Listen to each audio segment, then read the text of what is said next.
Assalamualaikum warahmatullahi wabarakatuh. Alhamdulillahirabbil alamin. Asyhadu an la ilaha illallah wa asyhadu anna Muhammadar Rasulullah sallallahu alaihi wasallam wa ala alihi wa ashabihi amma ba'd. Alhamdulillahirabbil alamin. Kami panjatkan puji syukur kepada Allah yang mana sampai saat hari ini kita diberi kesehatan, diberi umur, dan yang paling pol lagi masih diberi hidayah oleh Allah bisa menetapi Islam, agama yang hak ini, yang berpedoman kepada Quran hadis, dikerjakan secara berjamaah.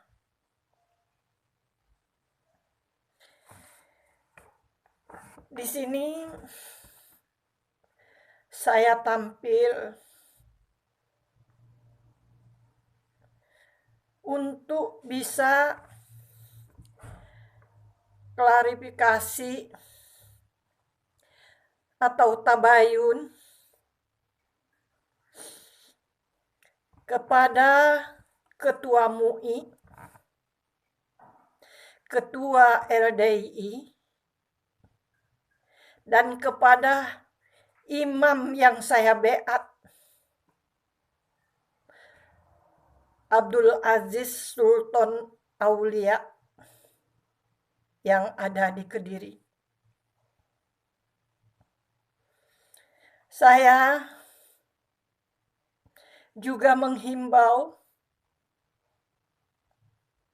kepada ulama-ulama yang ada di Indonesia maupun mubalik yang ada di luar negeri, mubalik dari golongan jamaah LDII, dan seluruh warga Islam yang ada di dunia ini. Saya di sini ingin tabayun mempersaksikan kepada saudara-saudara, bapak-bapak, ibu-ibu sekalian yang beragama Islam. Saya merasa dizolimi oleh keimaman yang ada di dalam organisasi Quran Hadis Jamaah LDII. Kenalkan, saya ini namanya Hajjah Khairani. Umur saya 67 tahun. Seorang nenek-nenek. Pekerjaan saya pensiunan pegawai negeri sipil Angkatan Darat dan seorang mubalighah di dalam jamaah LDII. Dan saya sekarang tinggal di negara Suriname, mengikuti suami saya yang bernama Vincenzo Miguel Baron, yang pada saat itu 3 tahun yang lalu saya nenek kawin dengan seorang pemuda yang namanya Vincenzo tadi, umur 24 tahun. Perkawinan kami ini tidak direstui oleh keimaman LDII. Sehingga kami terus dihukum, dibohongi, suami saya dipenjarakan. Banyak yang harus saya ceritakan, tapi mungkin tidak di sini. Saya bukan tidak berani menghadap MUI dan mereka-mereka yang berkuasa yang ada di Indonesia. Tapi saya tidak punya ongkos untuk bisa tabayun ke Indonesia mengatakan jeritan hati saya ini.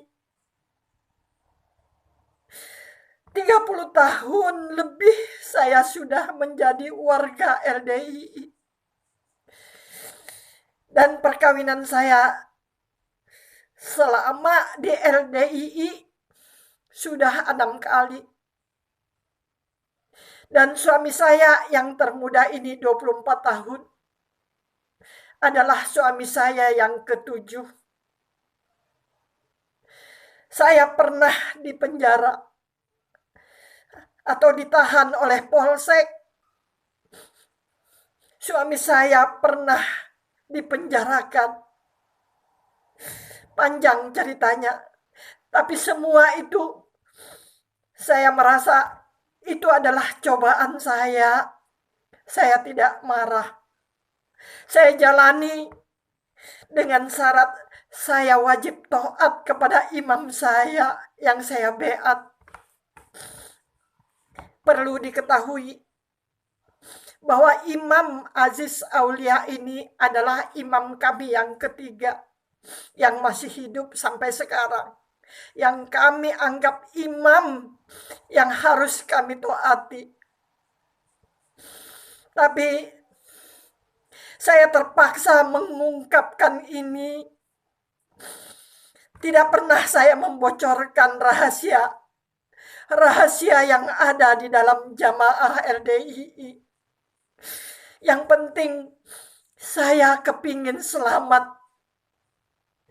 dari siksanya Allah dan kepingin selamat dari nerakanya Allah. Ingin sekali kita semua bisa masuk ke dalam surganya Allah.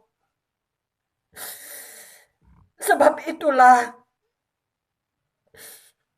saya ingin tabayun ke MUI, ke ulama yang ada di seluruh Indonesia, agar jelas bahwa status LDII itu sesat atau diakui sebagai jamaah Islam. Kami ingin hal tersebut supaya kami tetap bisa di dalam jamaah LDII dengan aman. Memang kami selama ini dinasehati bahwa sesungguhnya orang-orang jamaah Islam selain dari LDII itu adalah kafir, sesat, halal darahnya, boleh dibunuh kalau diperlukan. Kawin dengan orang luar jamaah LDII itu haram hukumnya.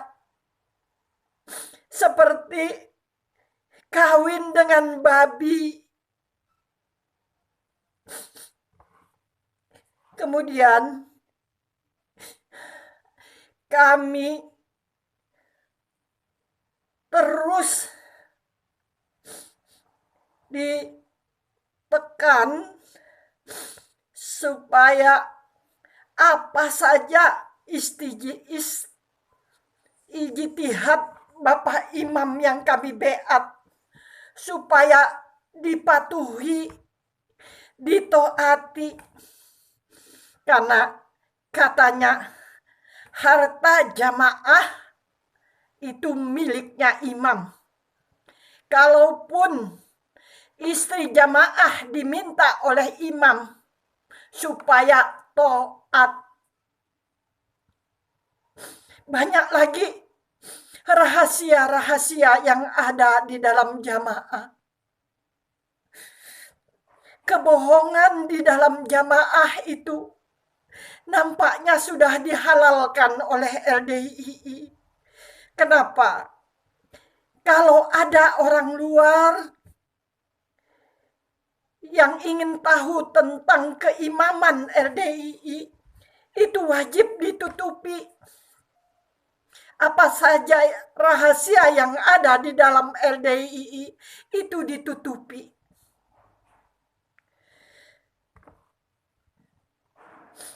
Dan saya sebagai mubalighah dan mubalik-mubalik yang ditugaskan ke mancanegara, ke seluruh dunia, itu hanya modalnya kitab himpunan yang dicetak oleh LDII yang merujuk kepada Kutubus Sittah, Bukhari, Muslim, Tirmizi, Nasa'i, dan seterusnya.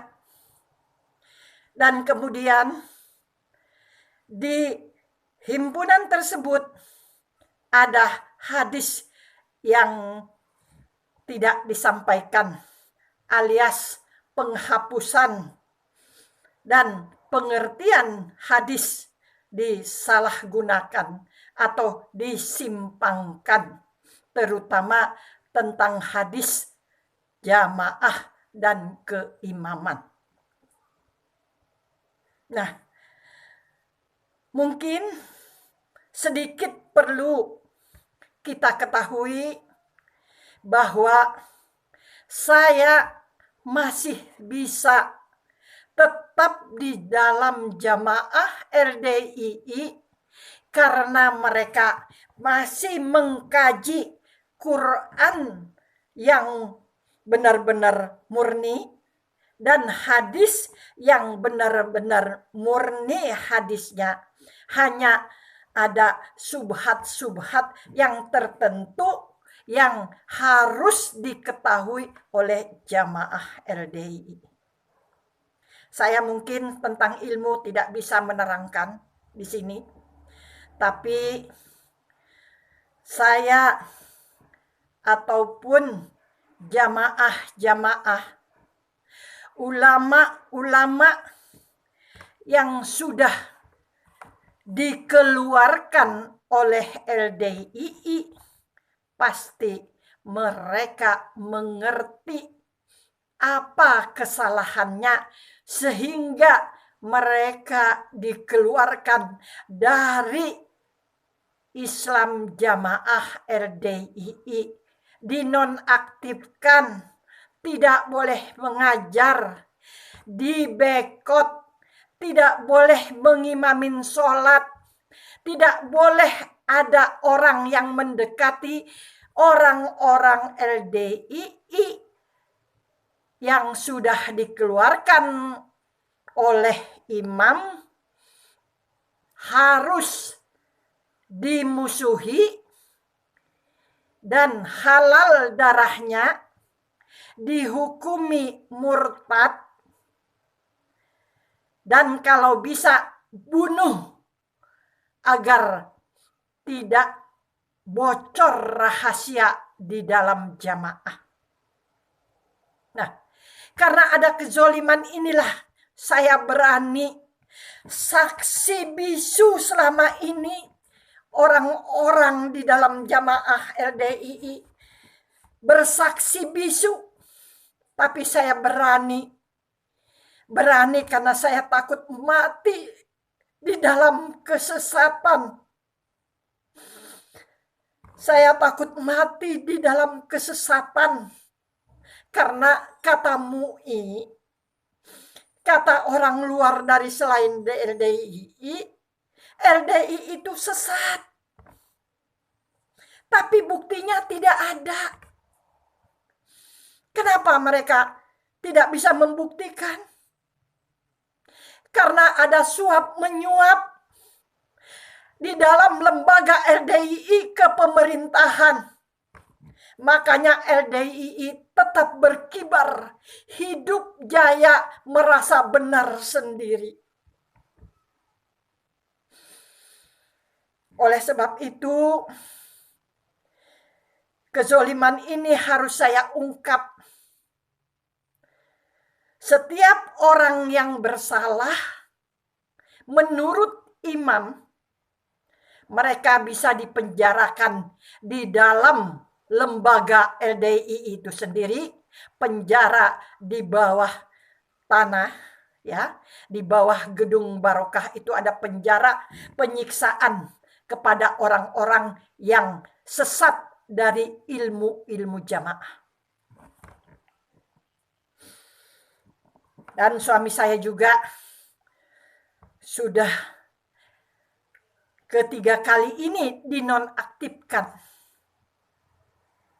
Ketika kami mau berangkat ke Suriname,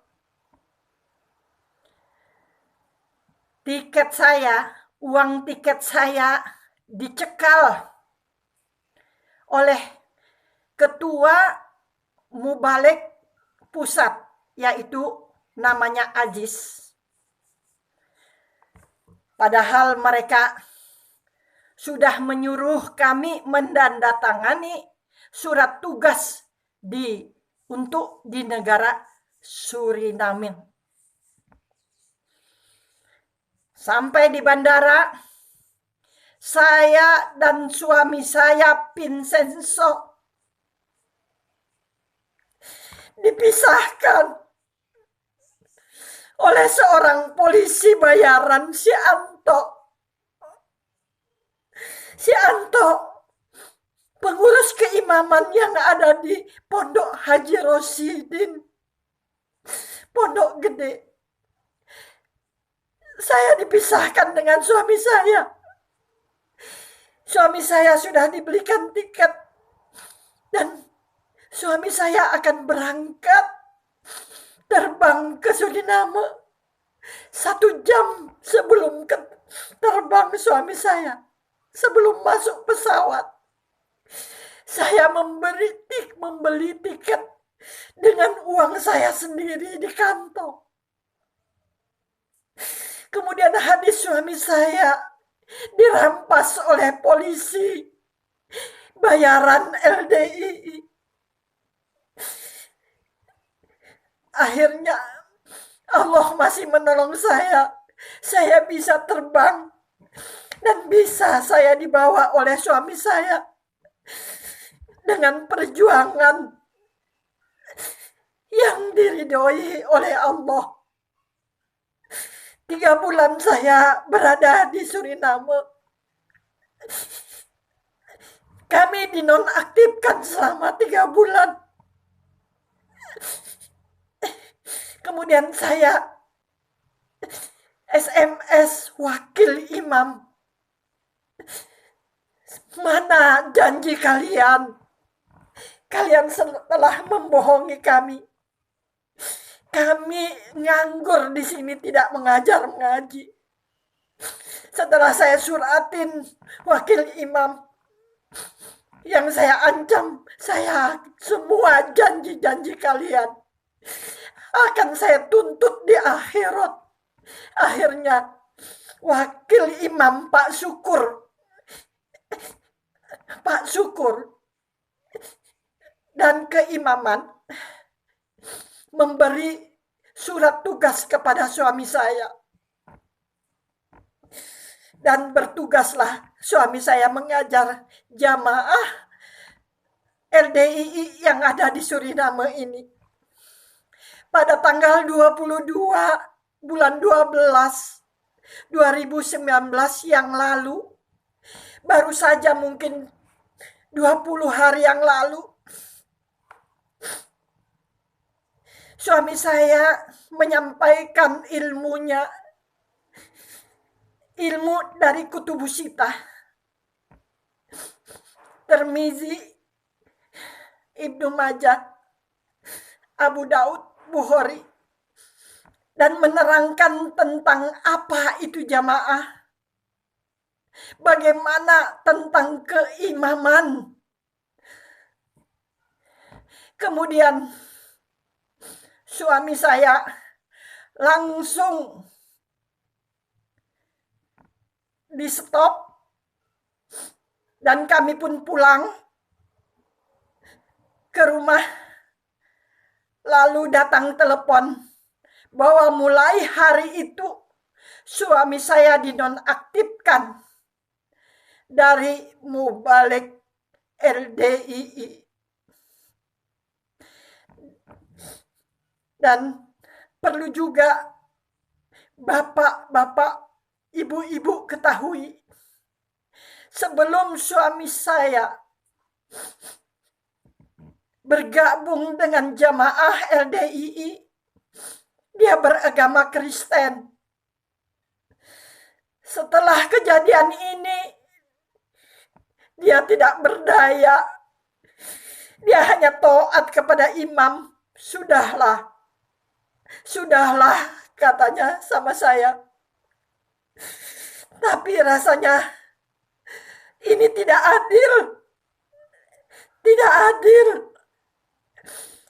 Kalau memang kita, kata suami saya, diusir oleh jamaah LDII karena negara saya ini negara kafir, lebih bagus kita masuk Kristen lagi.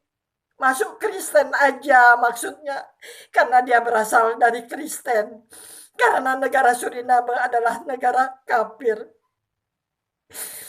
Jadi dengan inilah saya beranikan diri untuk menghadap MUI, ketua LDII, imam yang saya beat, dan semua akan saya himbau kepada orang-orang yang keluar LDII bahwasanya di dalam jamaah LDII ada kezoliman dan akidah yang sesat.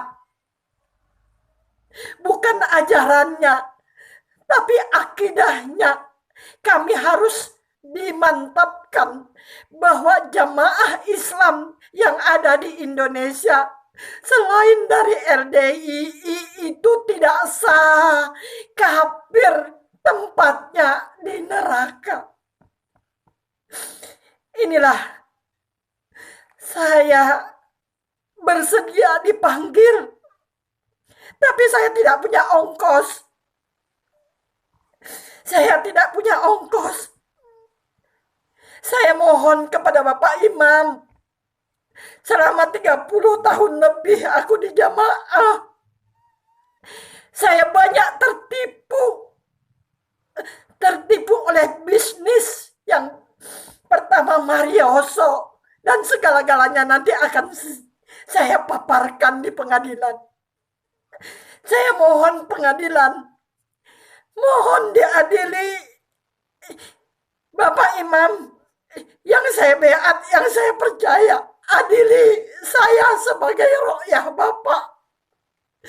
Adili saya, tunjukkan saya jalan yang benar. Jangan hanya copot. Pecat. Nonaktif.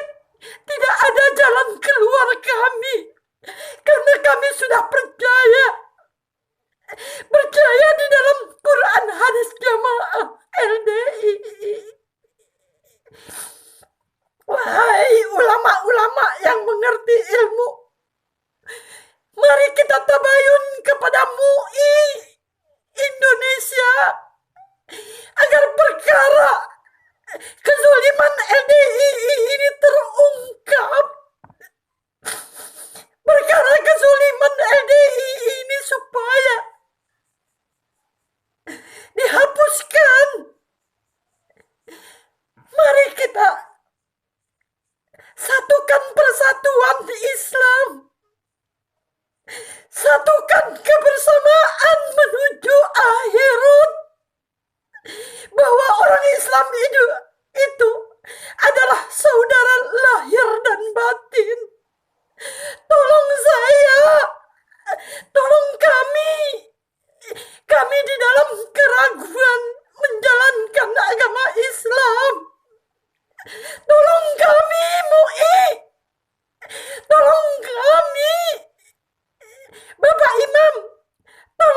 dalam jamaah.